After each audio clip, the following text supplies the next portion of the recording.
While President Biden builds on momentum for his COVID bill and winning over most Republican voters, the GOP is eyeing potential presidential nominees who can excel, if Trump does not run, by still being Trumpy enough.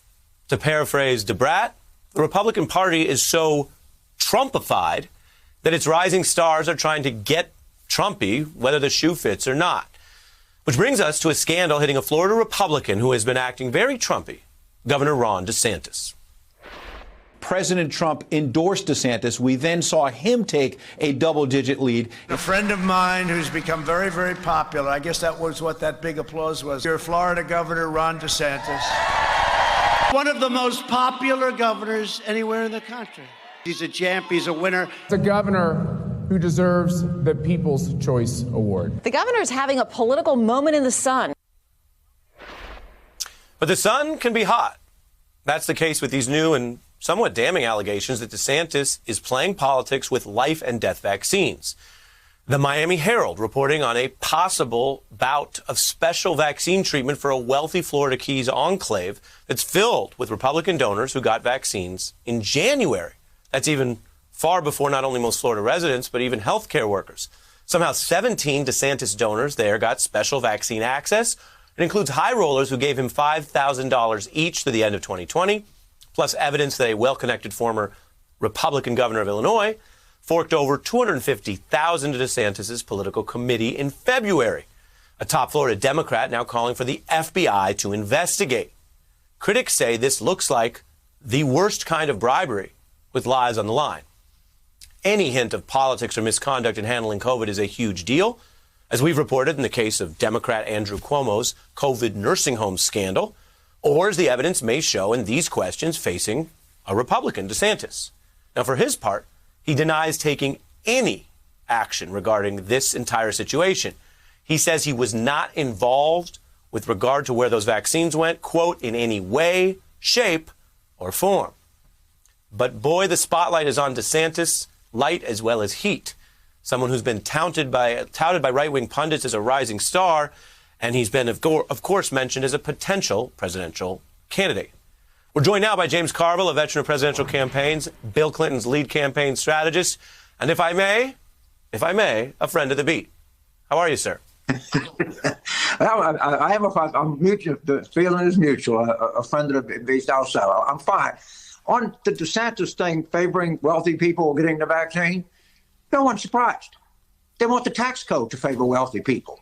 They want the entire system to be rigged in favor of wealthy people. So why wouldn't someone try to rig the vaccine to be in favor of wealthy people? I mean, it is totally consistent with modern Republican philosophy that wealthy people get to cut in line because the fact that they're wealthy makes them virtuous themselves. I mean, that's even a whole branch of Protestantism, where the fact that you're wealthy means that God loves you, and God must surely want wealthy white people to be first in line to get the vaccine. I mean, it makes total sense if you think like they do, doesn't it? Yeah, I mean, that, as you say, they're publicly on the record about that approach for the tax code and other things. Politically, yeah. James, as I mentioned, this kind of stuff's a big deal because it matters, as it should. Huh? Politically, it seems that these allegations hurt him more than just, say, trying to get taxes to benefit that wealthy community, though. Well, I think there's all the difference in the world. I'm being slightly sarcastic here. There's a difference between paying taxes and getting the vaccine.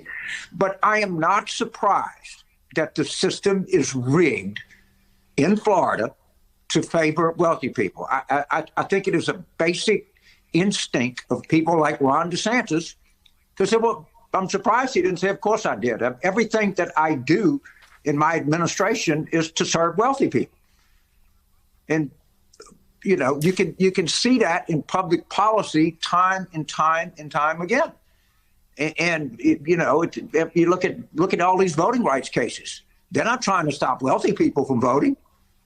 They're trying to stop, you know, middle and lower middle class, you know, people, African-American people, Hispanic people, immigrants, anything else. That's what they're really trying to stop from voting. You can, if you live in Buckhead, you vote vote early, vote often, have at it. Get, 500 voting machines for, every 1,000 voters. And I think people are going to start waking up to this, that the system is rigged in favor of people who already have it made, and it's rigged against the people that are trying to make it. And I'm not surprised that we having this thing with the vaccine. I'm not at all surprised. The only thing that kind of surprised me more is we hadn't had more, but I suspect that we're going to uncover a lot more before we're done. Hey, I'm Ari Melber from MSNBC. You can see more of our videos right here, or better yet, subscribe to our YouTube channel below. You could have been anywhere in the world, but you're here with us, and we appreciate that.